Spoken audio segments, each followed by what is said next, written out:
The town of Millbrook, Pennsylvania, sits nestled between rolling hills about 50 miles outside Pittsburgh. It's the kind of place where everybody knows everybody, where the high school football team is more important than the mayor, and where success is measured by who stayed local and who got out. For the first 30 years of her life, Captain Becca Matthews was Millbrook's golden child, the girl who made good and came home to prove it. Becca grew up on Elm Street in a small ranch house with white shutters. Her father was a steelworker who believed in honest labor and strong values. Her mother was a nurse who worked double shifts and still found time to volunteer at the community center. They raised Becca to work hard, speak the truth, and never back down from a challenge. When she turned 18, she did what her parents never could. She enlisted in the Army. For 12 years, Becca served with honor. She became a pilot, then an Apache helicopter pilot, one of the most demanding and respected positions in the military. She flew combat missions in 3 different countries. She saved lives. She led teams. She was promoted to captain. Letters came home with official seals, each one a badge of pride for the Matthews family. The local paper ran stories about her achievements. The high school asked her to speak at graduations. In Millbrook, Becca Matthews was proof that dreams could come true. Then everything changed in a single moment on a dusty runway in the Middle East. It wasn't her fault. The investigation proved that clearly. A mechanical failure in another aircraft caused it to veer across the tarmac during takeoff. Becca was doing her pre-flight check when the plane collided with her helicopter. No pilot in the world could have prevented it. The report was clear. The military cleared her of all responsibility. But in the chaos of impact and wreckage, something broke inside the military's own machinery, the kind of bureaucratic failure that nobody wants to admit. A senior officer at the base, Colonel Marcus Hendricks, was under investigation for corruption. He'd been moving equipment off the books, selling supplies to contractors, and covering his tracks with falsified maintenance reports. Becca's accident provided him the perfect opportunity. He blamed her. He claimed she hadn't done a proper pre-flight inspection. He said her negligence had cost the military equipment and had endangered lives. None of it was true, but by the time the real investigation cleared her name, the damage was done. The story that reached Millbrook was the wrong one. 2 years later, Becca sat in the living room of her childhood home, wearing civilian clothes for the first time in over a decade. She had been medically discharged from the military, not because of injuries, but because of the cloud of blame that Hendricks had created. The official paperwork said medical discharge, but the rumors said something different. The story that made it back to Millbrook was that Becca had caused an accident, had nearly gotten people killed, and had been too unstable to fly anymore. It wasn't true, but truth moves slowly and lies travel fast. Her mother, Ellen, brought her tea in a ceramic mug, the same kind she'd brought for so many afternoons over so many years. But now the room felt different. The photographs on the mantel, Becca in her dress uniform, Becca receiving her wings, Becca standing proud in front of her helicopter, suddenly felt like evidence from another life. "Honey," her mother said carefully, "some people from church have been asking how you're doing." Becca knew what this meant. The whispers had started, the questions, the assumptions. Her father hadn't said much since she came home, but she could see the disappointment in his eyes. Not disappointment in her, though he didn't understand that yet. Disappointment that life hadn't gone the way he'd imagined for his daughter. The real humiliation came 3 days later. Becca had gone to Hannigan's coffee shop on Main Street, the same place where she'd gotten ice cream as a teenager, where she'd studied for the SATs, where she'd celebrated her acceptance to the Air Force Academy. It was early morning, and the place was crowded with the regular crowd, construction workers, office staff, a few retirees catching up on local gossip. She was standing in line when she heard her name. It was Rick Donovan, a guy from her high school class who'd stayed in Millbrook, working for his father's insurance company. He was with 2 other men, all of them in work clothes, all of them turning to look at her with expressions that mixed pity and curiosity. "Becca Matthews," Rick said, walking over with his coffee. "Heard you were back in town. Rough luck with that thing over there in the military." Becca felt her face go hot. "It wasn't what the rumors say, Rick." Sure, he said, in a tone that meant he didn't believe her at all. "Must be hard coming back home after something like that. Good thing Millbrook doesn't judge people too much. We just welcome you back anyway." It was cruelty wrapped in kindness, and it stung worse than anger would have. Within a week, the entire town seemed to know the version of Becca's story that made her look bad. She ran into Mrs. Patterson, her old English teacher, at the grocery store. Mrs. Patterson hugged her and said, "Oh, you poor thing, you must be so embarrassed." She encountered her father's coworkers, who gave her sympathetic nods and pats on the shoulder, as if she were recovering from an illness. The mailman, the dentist, the women at the salon, everybody treated her like a fallen star, someone who had failed so publicly that her only option was to accept their pity. Becca had faced enemy fire. She had made split-second decisions that saved lives. She had performed under pressure that most people would never know. But nothing had prepared her for the small-town humiliation of being misunderstood by the people who had always believed in her. She stopped going out. She sat in her childhood bedroom, where her old cheerleading trophies still lined the shelves next to her military medals. She felt the weight of two worlds, the one she'd left behind and the one that no longer wanted her. She thought about the unfairness of it all, the way lies had followed her across the country and settled in like a permanent stain. She didn't know yet that this was just the beginning. She didn't know that the worst humiliation was still coming. She didn't know that she would have the chance to prove everyone wrong in a way that nobody in Millbrook would ever forget. But in those first weeks home, all she knew was that she had been betrayed, blamed, and rejected. The girl who had made good had come home broken, and nobody believed anything else. 6 months after Becca's return to Millbrook, the town's 4th of July parade was being planned. It was the biggest event of the year, a tradition that had been running for 43 years. The parade always included floats from local businesses, a marching band, the volunteer fire department, and various community organizations. For the first time in 8 years, someone suggested including the Millbrook Veterans Committee, which would be made up of local veterans and would serve to honor those who had served in the military. The Veterans Committee reached out to Becca directly. They wanted her to participate. They wanted her to ride in the parade as a symbol of Millbrook's military service. Even though she had been wronged by the military system, they said, she was still a hero to them. They wanted the town to celebrate her dedication. At first, Becca said no. The thought of being paraded through town, of sitting on a float while people stared at her, knowing what they believed about her failure, made her stomach turn. She couldn't face it. But then something shifted inside her. She had been hiding. She had been accepting the town's version of her story. She had been living as if what Hendricks had done to her was something she should be ashamed of. And for what? For being innocent, for being the victim of a man's corruption. She called the Veterans Committee back and said yes. Over the next few weeks, Becca threw herself into preparing for the parade. It gave her something to do, something that felt purposeful. She worked with the committee to plan their float.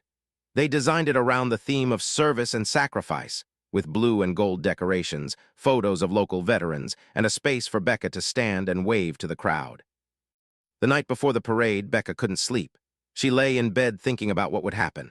Would people cheer? Would they boo? Would they ignore her entirely? She thought about her father, who still hadn't fully accepted her story about the accident. She thought about her mother, who had tried so hard to be supportive but couldn't quite hide her worry. She thought about all the people in Millbrook who believed she had failed. The morning of the parade arrived with perfect weather. Clear blue sky, warm sun, a breeze that carried the smell of the trees and grass that surrounded the town. Becca put on a red, white, and blue dress and stood in front of the mirror. She barely recognized herself. The woman looking back at her seemed smaller somehow, less solid than she remembered. The parade began at 10 in the morning. The high school marching band led the way, followed by the fire department in their trucks, then various floats and community groups. The Veterans Committee float came about halfway through, and Becca climbed up onto the platform with 8 other veterans from Millbrook. They stood together, smiling, waving at the crowds that lined both sides of Main Street. The reception was mixed, exactly as Becca had feared. Some people cheered. Older veterans and their families recognized the service being honored and applauded enthusiastically. Children waved. Some business owners stood in their doorways and gave respectful nods. But there were also people who turned away, people who whispered to each other, people who looked at Becca with expressions that were hard to read but impossible to misinterpret. About halfway through the parade route, Becca spotted them, Rick Donovan and a group of his friends standing outside his father's insurance office. Rick was smirking. One of his friends made a comment that Becca couldn't hear but could clearly see on his face. They weren't being respectful. They weren't honoring her service. They were judging her. It took everything Becca had to keep smiling and waving, but she did it. She held her head up. She walked that parade route like a soldier, which is what she was, no matter what anyone else believed. That night, Becca sat with her father in his workshop in the basement of their house. He had built furniture in this space for as long as she could remember, simple, beautiful wooden pieces that he sold locally. It was where he went to think. "Dad," she said quietly, "do you believe me about what really happened?" Her father looked up from the chair he was sanding. He was a large man with weathered hands and kind eyes that suddenly looked very tired. "Becca," he said, "I've always believed in you, even when I didn't understand. Even when I was confused or scared, that's what fathers do." "But you weren't sure," she said. "It wasn't a question." "No," he admitted. "I wasn't sure, and I'm sorry for that. I should have been." They didn't say anything else, but he came over and hugged her. It was the first real moment of comfort she'd felt since coming home. But the comfort didn't last long. 3 days after the parade, Becca received a phone call from an Army legal officer in Washington. His name was Major James Whitmore, and he was calling with information that would change everything. "Captain Matthews," he said, "I'm calling because your case has been reopened. Evidence has emerged that contradicts the original accident report. Colonel Hendricks has been arrested for military corruption. The investigation into your accident has been expanded, and we've found significant errors in the original report. We need you to come in for a new deposition." Becca's heart started racing. "You mean I was right? The investigation cleared me." "The original investigation cleared you," Major Whitmore said carefully. "But new information has come to light about how that investigation was conducted. There were irregularities, false statements. We're essentially starting over." It took 3 weeks for the new investigation to be completed. 3 weeks of depositions and interviews and document reviews. 3 weeks of hope mixed with anxiety. And then, finally, the official findings came back. Becca Matthews had been completely exonerated. The accident had been exactly what the original investigation had concluded: a mechanical failure in another aircraft that she could not have prevented. Hendricks had falsified reports and made false accusations in order to cover his own criminal activity. The military issued an official apology. They offered her reinstatement. Becca thought about it for exactly 1 day, then she turned them down. She had given 12 years to the military. She had been loyal and dedicated and committed. And in the end, the system had failed her. It had protected a corrupt officer over an honest soldier. Even with the exoneration, she couldn't go back. Instead, she did something else. She asked the Army to help her contact local media. She sat down for interviews with newspapers and television stations, telling the truth about what had happened. She didn't do it for revenge. She did it because lies had defined her for 2 years and truth needed to be spoken out loud. The story made national news. Disabled veteran wrongly accused by corrupt officer. Military corruption exposed. System failure allows brave soldier to be blamed for accident she didn't cause. And then Becca waited to see what would happen in Millbrook. Within days, the town's attitude began to shift. The people who had whispered apologies began to apologize more openly. The ones who had looked at her with judgment started looking at her with shame. The local newspaper ran a headline: "Millbrook's Captain Matthews completely exonerated in military accident." It should have felt good. It should have felt like justice. But Becca felt something different. She felt angry. She felt like an outsider in her own hometown. She felt like she had proven herself wrong, but she had done it on national television to millions of strangers. The people of Millbrook had known her since childhood, and they hadn't believed her. She decided then that she needed to move on. She needed to find a new life, a new purpose, but she didn't know what that would look like. Until the phone call came. The call came on a Tuesday morning in October, exactly 1 week after the national news story about Becca's exoneration had aired. She was sitting in the kitchen of her childhood home, drinking coffee and looking at job postings on her laptop. Civilian aviation companies, charter services, flying schools. All of them seemed to offer a future, but none of them seemed to offer anything that felt like it mattered.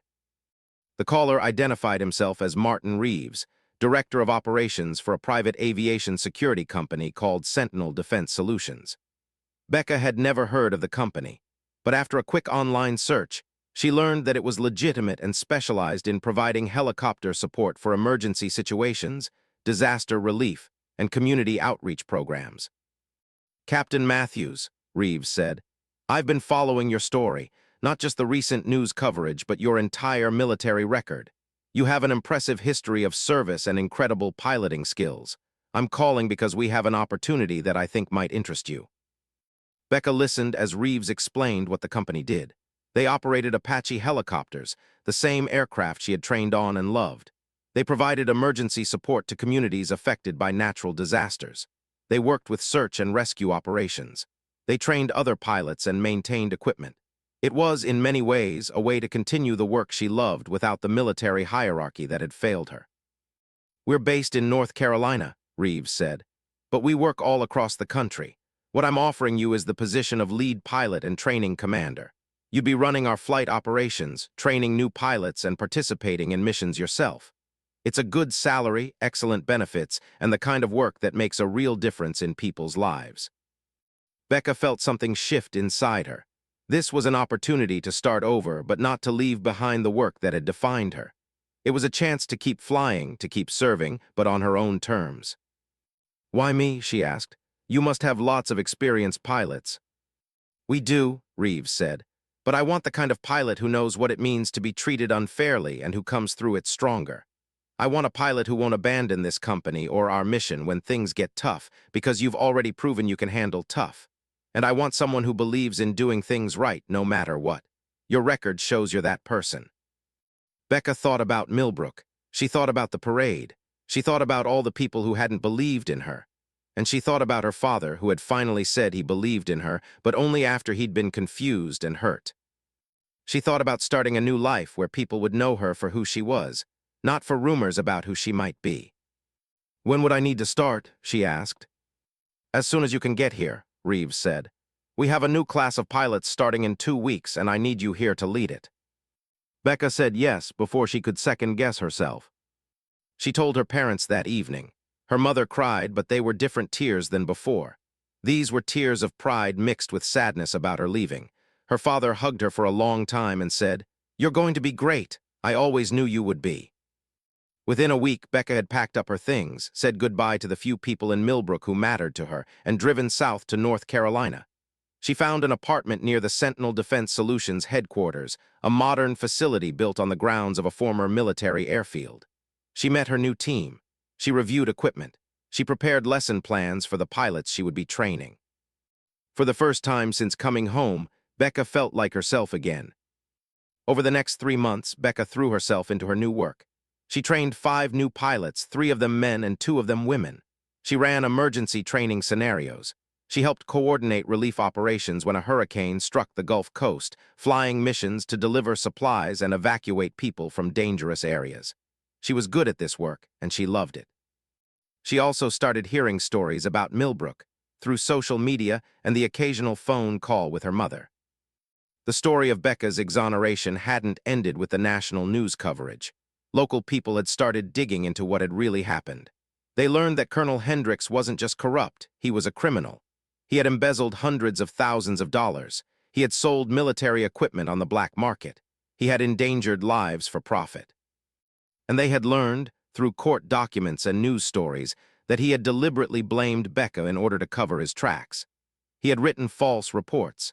He had pressured other officers to support his false accusations. He had, in every way that mattered, destroyed her career and her reputation out of pure self-interest. The town of Millbrook felt ashamed. They had turned on one of their own based on lies, and it had taken national attention for the truth to come out. Community leaders reached out to Becca through email and phone calls, apologizing. The high school invited her to speak at an assembly about standing up for the truth.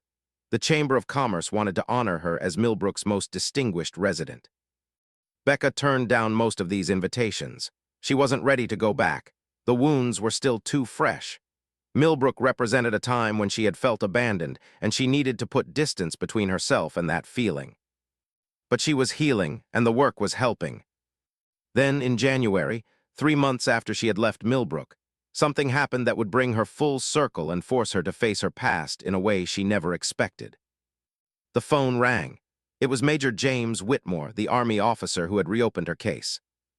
"Captain Matthews," he said, "I have something to tell you, and I need you to keep calm while I explain this." Becca felt her stomach drop. "What's wrong?" "Nothing's wrong exactly," Whitmore said. "But Colonel Hendricks has disappeared.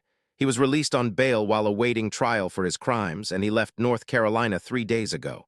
His whereabouts are currently unknown. We've notified the FBI, and we've issued a warrant for his arrest. But I'm calling you personally because we have reason to believe he might try to contact you or come find you." Becca's hands started shaking. "Why would he do that?" "Because you're the person who exposed him," Whitmore said. "Because by going public with your story, you started a chain of events that has destroyed his life. He's facing federal charges and years in prison. Men like that sometimes want revenge, or they want to silence the person who brought them down." "What do I do?" Becca asked. "For now, just be alert. Stay in touch with local law enforcement. Let your employer know what's happening, and don't be alone in isolated places. We'll find him, Captain. But until we do, I wanted you to know." Becca hung up the phone and sat in her apartment, feeling the old fear creeping back in. She had finally started to rebuild her life, and now the person who had destroyed it was out there somewhere, possibly hunting her. She called Martin Reeves and told him everything. He listened carefully, then said something that would change everything. "Becca," he said, "I need you to do a flyover of the town of Millbrook this weekend. We're coordinating a disaster relief training exercise with local emergency services, and we need an Apache helicopter to practice response procedures. It's a legitimate mission. It's important work. And after the flyover, I want you to land at the Millbrook airfield and give a presentation to the local community about what we do." Becca felt her heart racing. "You want me to go back to Millbrook now, with Hendricks out there somewhere?" "I want you to go back to Millbrook," Reeves said firmly, "because I want this community to understand what you've accomplished since you left. I want them to see you as the expert pilot and leader that you are. And I want you to stand in front of these people and claim your place in your hometown, not running away, not hiding, standing tall." Becca wanted to say no, but she also knew that Reeves was right. She had left Millbrook as someone who felt defeated. If she was going to move forward, she needed to go back with her head held high. The week before the flyover seemed to pass both slowly and too quickly. Becca spent her time preparing the Apache helicopter, reviewing the flight route over Millbrook, and planning her presentation to the town. She tried not to think about Colonel Hendricks or where he might be. The FBI was searching for him. Law enforcement was watching for him. There was nothing she could do except stay alert and move forward.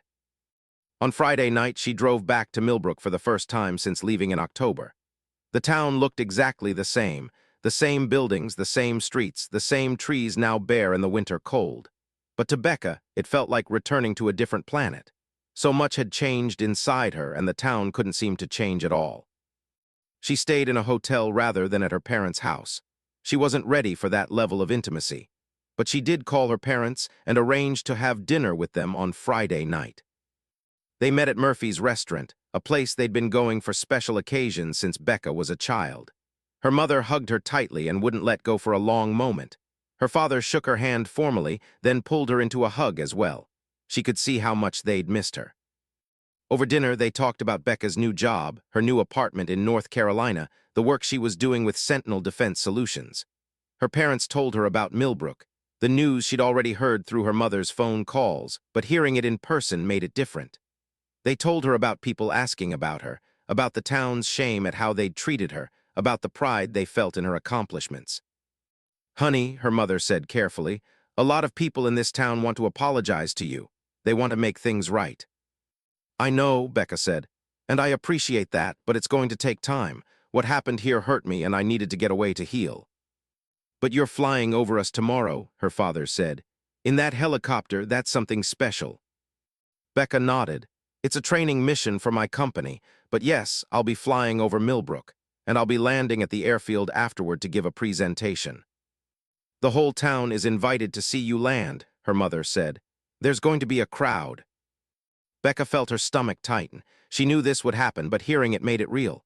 She would be coming back to Millbrook not as a broken person seeking refuge, but as a professional pilot landing a military helicopter at a public event.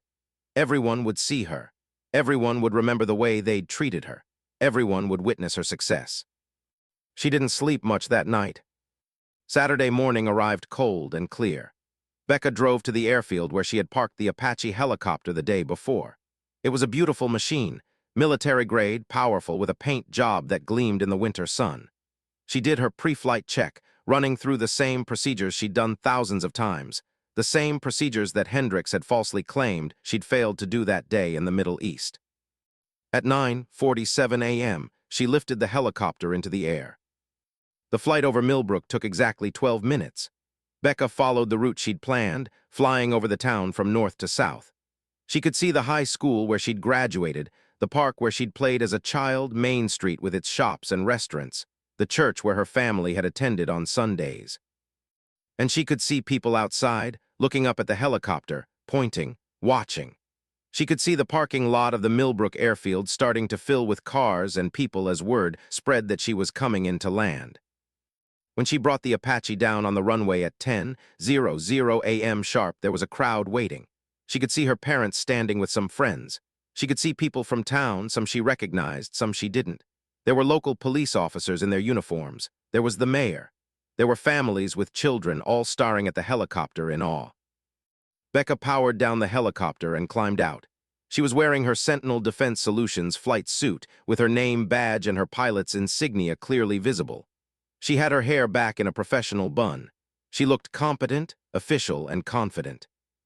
She walked toward the crowd, and they came to meet her, gathering around the helicopter.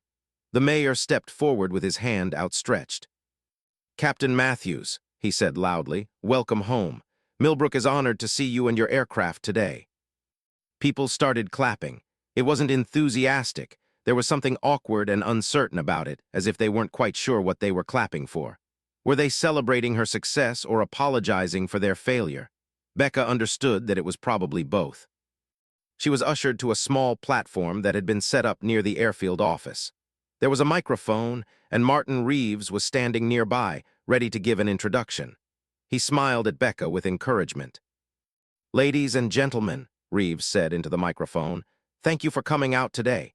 We're here with Captain Rebecca Matthews, lead pilot and training commander for Sentinel Defense Solutions. Captain Matthews is from Millbrook, and she's here to tell you about the work we do and how this community can benefit from our services. Captain Matthews." Becca stepped up to the microphone. She looked out at the crowd and saw faces she'd known her whole life. She saw the doubt and shame in their eyes, but she also saw something else, hope that they could believe in her again. "Thank you," she said simply. "I'm grateful to be home even if I don't live here anymore. Most of you know that I left Millbrook under difficult circumstances. You believed something about me that wasn't true. That hurt. But I'm not here today to blame you or to make you feel guilty. I'm here because the work I do matters, and I want to share that with you. The Apache helicopter you see here is one of the most advanced pieces of equipment in the world. It can respond to emergencies in minutes. It can save lives. It can provide support when natural disasters strike. Every pilot who flies this helicopter, myself included, has trained for years to be qualified. We don't take that responsibility lightly. I left Millbrook to build a new life, but I never stopped being from Millbrook. I never stopped remembering my family, my school, this community. And I came back today to show you what I'm capable of when I'm free to do my best work." She paused and looked directly at the crowd. 2 years ago, I was blamed for something I didn't do. The person who blamed me did it to cover up his own crimes. He was a man in authority who cared more about protecting himself than about telling the truth. That was a hard experience, but it taught me something important. The truth matters, standing up for yourself matters, and not giving up on yourself matters. I'm asking this community to do the same thing I did. Don't give up on the people you know. Don't believe lies about them. And when you discover you were wrong, apologize and move forward. That's all any of us can do. The crowd was silent for a moment. Then people started clapping again, and this time it was louder and more genuine. Some people had tears in their eyes. Others were nodding in understanding. Becca stepped back from the microphone, and Martin Reeves took over, explaining the services that Sentinel Defense Solutions offered. But Becca's mind wasn't entirely on the presentation. She was watching the crowd, watching the people of Millbrook respond to her, and she was starting to feel something she hadn't felt before. It wasn't forgiveness exactly, it was closure. She had come back and she had stood in front of her hometown, and she had claimed her place as a competent, successful, honorable person. She had shown them who she was, not who they had believed her to be. And that, she realized, was what she had needed all along. The presentation lasted 45 minutes. When it was over, people came up to Becca to shake her hand and apologize. Rick Donovan came up and said, without any of the smirk he'd had before, "I owe you an apology, Becca. I should have known better." She accepted his apology with grace and moved on. There were others, people who had turned away from her, who had whispered about her, who had believed the lies. They all wanted to tell her they were sorry. She thanked them, but she didn't need the apologies to feel complete anymore. As the crowd began to disperse in the late morning, Becca started walking back toward the helicopter. She needed to do her post-flight check and prepare for the flight back to North Carolina. She was ready to go home. That's when she noticed something strange. At the edge of the airfield near the maintenance building, there was a man standing alone. He was tall, with gray hair and military bearing, and he was watching her intently. As Becca's eyes found him, she recognized his face. It was Colonel Marcus Hendricks. Her heart stopped. All the safety and confidence she'd felt just moments before evaporated. The man who had destroyed her career, who had blamed her for something she didn't do, who had been hunted by the FBI, was standing at her hometown airfield watching her. For a moment they locked eyes across the distance. Hendricks' face was twisted with something Becca couldn't quite identify, rage, perhaps, or desperation. He took a step toward her. Then, as quickly as he'd appeared, he turned and ran toward the maintenance building. Becca immediately looked for the local police officers who were still standing nearby. She pointed toward the building where Hendricks had disappeared. "That man," she said urgently. "The one who just ran into that building, that's Colonel Marcus Hendricks. He's wanted by the FBI." The police officers didn't hesitate. They radioed for backup and moved toward the building. Within minutes, the airfield was swarming with police cars and officers. They searched the maintenance building, the hangars, the surrounding area. They found Hendricks hiding in a storage closet in the back of the main hangar. He was arrested without incident and taken into custody. As Becca watched the police lead him away in handcuffs, she felt something shift inside her one final time. Fear transformed into triumph. Shame transformed into vindication. The person who had tried to destroy her was now being carried away by law enforcement, arrested at the very place where she had just reclaimed her life and her reputation. The universe, it seemed, did believe in justice after all.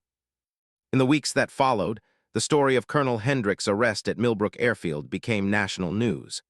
The narrative was almost too perfect for journalists to resist. Disgraced officer hunted by federal authorities, arrested at the hometown of the woman he'd wrongfully blamed, just moments after that woman had dramatically returned to her community to claim her success and her vindication. The media descended on Millbrook like a swarm. Reporters interviewed Becca, her parents, the police chief, the mayor, and dozens of townspeople. Local news stations ran segments about her military career. National cable news networks ran long-form features about military corruption and wrongful blame. Becca's face appeared on television screens across the country, but this time, the story being told was the right one. Hendricks was transported to a federal prison to await trial on charges of embezzlement, corruption, obstruction of justice, and attempting to flee federal custody. The evidence against him was overwhelming. He was facing decades in prison. But Becca didn't spend much time thinking about Hendricks or his fate. She was too busy moving forward with her life. In the months after the arrest, Becca's life transformed in ways she hadn't anticipated. Her story had captured people's hearts, the narrative of a brave woman wrongly accused, who left her hometown to rebuild herself, and who came back as a success story. She started receiving speaking invitations from military academies, from women's organizations, from universities. She was asked to write an article for a major magazine about her experience and what she'd learned. Martin Reeves promoted her to Vice President of Operations for Sentinel Defense Solutions, a position that would have normally taken 10 years to reach. But Reeves believed in her, and more importantly, Becca had proven that she could handle responsibility and complexity under pressure. She also found love again, something she'd thought she might never experience after the trauma of being wrongly blamed and rejected. A fellow pilot at Sentinel Defense Solutions, an intelligent and kind man named David, who had been a Navy pilot before joining the company, started asking her out. They went to dinner, then to the movies, then for weekend flights over scenic parts of North Carolina. By the summer, they were talking about a future together. But the most important change happened in Millbrook. 2 months after Hendricks' arrest, the town city council approached Becca with a proposal. They wanted to create a plaza in downtown Millbrook dedicated to the concept of justice and truth-telling. They wanted Becca to be the namesake of the plaza. They wanted to install a monument with her name and a plaque describing how she had stood up for truth in the face of a false accusation. Becca was hesitant at first. She didn't want to be a monument or a symbol. She wanted to be a person living her life and doing her work. But then she realized something important. The plaza wouldn't be a monument to her. It would be a monument to the idea that truth matters, that standing up for yourself matters, that communities should believe in their people rather than believing rumors about them. It would be a place where people could come and remember that doing the right thing, even when it's hard, is always worth it. She said yes. The dedication ceremony was held in September, exactly 1 year after Becca had first come home to Millbrook feeling defeated and broken. The entire town showed up. There were speeches from the mayor, from her parents, from her commanding officers in the military, and from Martin Reeves, who had believed in her when she needed someone to believe. Becca stood in front of the monument, a beautiful bronze plaque mounted on a stone base with her name and the words, "In honor of those who stand for truth." And she felt complete in a way she hadn't felt before.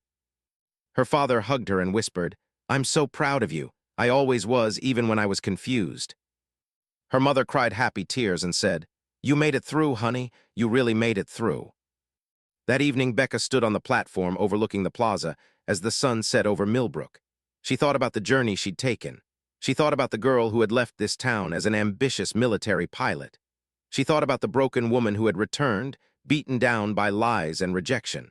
And she thought about the person she had become, someone stronger, more compassionate, more understanding of her own value. The Apache helicopter was still parked at Millbrook Airfield. Becca had arranged to leave it there for the night, and she planned to fly it back to North Carolina in the morning. But before she did, she wanted to do one more thing. Early the next morning, before the sun came up, Becca went to the airfield and did her pre-flight check. She lifted the helicopter into the air as the first light of dawn was breaking over the hills that surrounded Millbrook. She flew low over the town, over the plaza with her name on it, over the high school where she'd learned to be strong, over the house where her parents still lived, over the church where her family had prayed for her during the hard times. As she flew, she thought about what it meant to come home. Coming home wasn't about returning to a place. It was about returning to yourself, to the person you were meant to be. It was about claiming your truth and your power, no matter what anyone else believed about you. Becca set course for North Carolina, and she didn't look back. 6 months later, on a spring morning, Becca married David in a small ceremony at a church in Chapel Hill, North Carolina. Her parents came, as did many of her friends and colleagues. Martin Reeves gave her away, since her father agreed to sit down before the ceremony because of his emotional state. The reception was held at a beautiful garden venue, and Becca gave a short speech thanking everyone for their support, especially those who had stood by her through the hardest times. She looked directly at David and said, "I spent so long wondering if anyone would ever believe in me again. And then I learned the most important lesson. The person who needed to believe in me was myself. Everything else followed after that." David kissed her, and everyone cheered. By the time the first anniversary of Hendricks' arrest came around, his trial was over. He was convicted on all counts and sentenced to 25 years in federal prison. The verdict came down on a Tuesday, and though Becca received calls and messages from journalists wanting her reaction, she found she didn't have one. Hendricks' imprisonment didn't change anything about her life. Her life had already changed on the day she decided to stand up for herself and claim her truth. Instead, Becca sent a letter to Major James Whitmore, the Army officer who had reopened her case and believed in her when the system was failing her. In the letter, she thanked him for his integrity and his commitment to justice. She told him that his actions had restored her faith in the military system, even as she had chosen to move on from military service. She told him that she was happy, that she had found a new purpose, and that she was using her platform to help other wrongly accused individuals navigate their own journeys back to wholeness. Whitmore wrote back and told her that her letter meant more to him than she could know. He said that in a military career spanning 30 years, he had learned that the most important victories weren't always the ones won in battle. Sometimes the most important victories were the ones won by individuals standing up for truth, and in doing so, inspiring others to do the same. And that was the real ending of Becca's story. Not with Hendricks in prison, though that was justice. Not with the plaza dedicated to her name, though that was honor. Not with her promotion and success at Sentinel Defense Solutions, though that was achievement. The real ending was the moment Becca realized that she had survived something terrible and had come out the other side stronger, wiser, and more fully herself. She had learned that being underestimated and mocked doesn't define you. She had learned that rejection and abandonment don't have to break you. And she had learned that the most powerful thing anyone can do is simply decide to believe in themselves, and then day after day, live according to that belief. Years later, Becca would sometimes fly the Apache helicopter over Millbrook on training missions. She would always take a moment to look down at the plaza with her name on it, and she would remember the scared, broken woman who had first come home, ashamed and doubting herself. That woman was gone. In her place was someone who understood that the greatest victories weren't always announced with parades or celebrated in public. Sometimes they happened quietly in the privacy of your own heart, when you decided to stand up for yourself and claim the truth of who you really were.